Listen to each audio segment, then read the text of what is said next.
Well, hello there, I'm Jordi from JorDinner and welcome to a new episode. Today we are making a homemade sweet chili sauce. For the ingredients we need vinegar, ginger, garlic, red peppers, cornstarch, granulated sugar and water. First of all, cut the stems of the peppers. Here's another good tip if you want to get the seeds out. Just roll it between your hands and you will be left with a seedless pepper.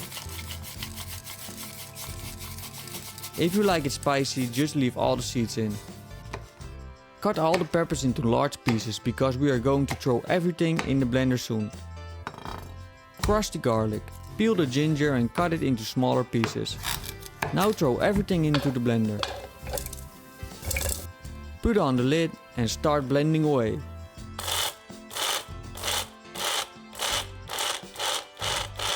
After everything has been mixed well, add a splash of water so that it really becomes a good slurry.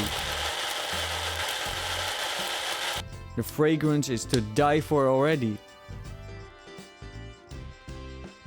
Now take a saucepan and add the remaining water. Together with the sugar, vinegar, salt and pepper mix that we just prepared.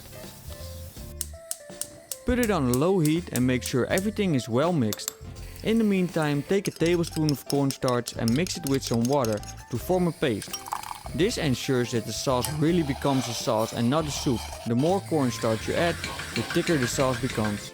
It's up to you to decide how thick you want your sauce. When everything is well mixed and thickened, pour everything into a nice bottle or another container you have at home. Let this cool completely and you're done. Enjoy! And that's it!